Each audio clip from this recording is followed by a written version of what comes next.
Vinícius Júnior delivered one of the most complete performances you'll see this season. He's the first player across Europe's top 5 leagues to record 5+ shots, 5+ chances created, and 5+ successful take-ons in a single match. 2 goals, a penalty earned, a red card drawn, 6 chances created, 6 dribbles completed, 11 duels won. Unstoppable, creative, and decisive. And it came in a match Real Madrid absolutely needed to win before going into the international break. Real Madrid 3, Villarreal 1. A dominant night where Vinicius Jr. reminded everyone who he is. In this video, we're going to break down player ratings, tactical takeaways, and why this team looks very scary headed into the international break. Starting with the lineup, Xabi Alonso comes out with the aggressive front line and asks Valverde to cover the right side again. At the back, we had Dean Huijsen and Militao with Carreras on the left. And in goal, we had Thibaut Courtois, who had a quietly decisive night. With the ball, Madrid shifted to a back 3 at times, with Valverde pushing high to give us width. The plan for Xabi Alonso was to pin Villarreal's 4-4-2 and move them side to side and allow Vini and Mbappe to attack through the gaps. In the first half, Thibaut Courtois comes up huge around the 41st minute, denying a one-on-one that probably changes the entire match. Later on, Vinicius Jr. does his magic. That dribbling spark, yeah, it's back. The decision making, way sharper. In the second half, the game has storylines everywhere. Vini doubles up with another smooth finish, wins a penalty, takes it himself, converts, and you can see his confidence is instantly restored. Villarreal get one back, but control stayed throughout the game. Mbappe adds a third later on, and even on a quiet day, he's still inevitable. Now for my player ratings, we gotta start with the MVP, Vinicius Jr.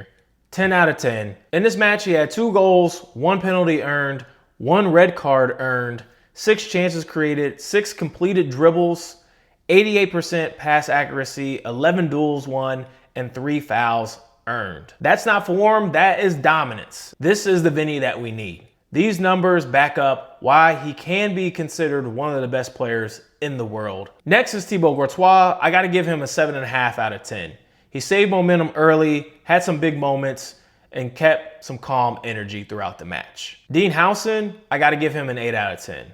Composing recovery, had some mental lapses, but overall, he was solid in this match. And here's a stat that tells you exactly why he's earning the trust of Xabi Alonso. Huijsen is currently averaging 12.98 progressive passes per 90 minutes, the most of any player across Europe's top 5 leagues. That's absurd for a 20-year-old center back. Eder Militao, he's getting a 6.5 out of 10 from me. Some late reads could have been better, but overall he was physically dominant. And then we got my guy Federico Valverde. Now look, he had an interesting week leading up to this match. But regardless, he ends up lining up at right back or right wing back. He gave us width in the attack and covered everything defensively as he always does. This guy is a utility player. Xabi Alonso said the following about Federico Valverde after the match. Fede was an incredible right back tonight, both defensively and offensively. He's always ready to play whenever he's needed, and tonight his performance was incredible. He helped us a lot. When your manager talks about you like that, you know you're doing something right. And then Alvaro Carreras, who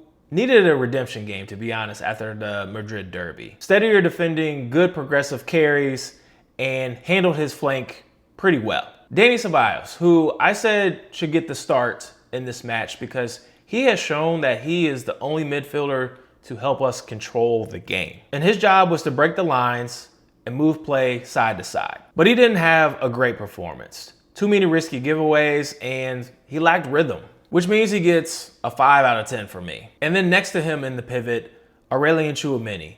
He gets a 7 out of 10 for me. Another unflashy performance, but he's very essential. He covered space, read transitions, and kept things balanced. Arda Güler gets an 8 out of 10 for me. La Liga's U23 Player of the Month, and it showed in this match. Line-breaking passes, composure, invention. He's our creative outlet every time he touches the ball. I still don't know why he keeps getting a hook at 60 minutes, but he delivers pure creativity for us. And then Kylian Mbappe, who had a quiet game, he gets an 8.5 out of 10. He bagged another goal, and the stat that says it all for me, Kylian Mbappe is the fastest Real Madrid player to score 40 goals in La Liga since Cristiano Ronaldo. Both hit 40 goals in 42 games. Unreal levels. And we look at the bigger picture. Vinicius and Mbappe in La Liga so far this season. Mbappe, 8 games, 9 goals, and 2 assists.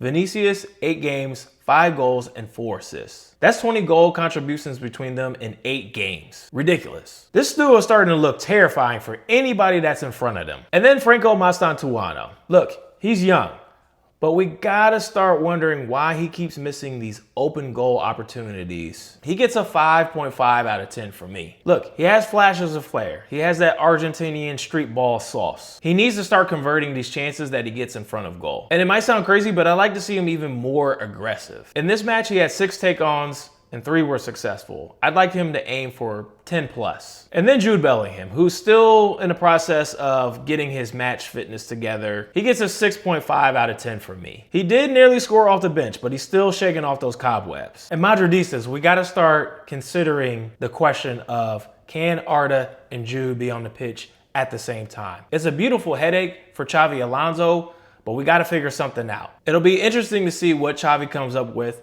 to figure out how to get both of those players on the pitch at the same time. Villarreal's 4-4-2 mid-block tried to close central channels, but we cracked it with Valverde's high right side width, Vini's directness pulling shape out of balance, and quick vertical switches instead of slow U-shaped recirculation. Some things that I have identified for us to get better at from this match. Dean and Militao need to be faster on reading the through balls. And if Ceballos can't run the tempo, let Arda drop deeper or Tchouaméni trigger the switches. This win really matters because it's a momentum reset. It's a perfect send-off into the break. Vini's confidence is up, Jude is back, and Mbappe is still on fire. When Madrid play fast, vertical, and fearless, they look unstoppable. Looking ahead, we need to keep an eye out on Mbappe's knock.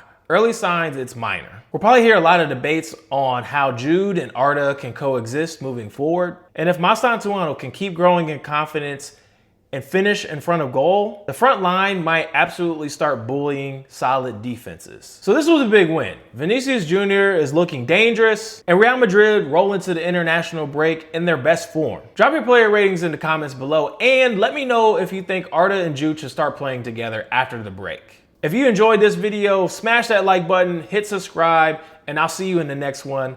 A la Madrid. Peace.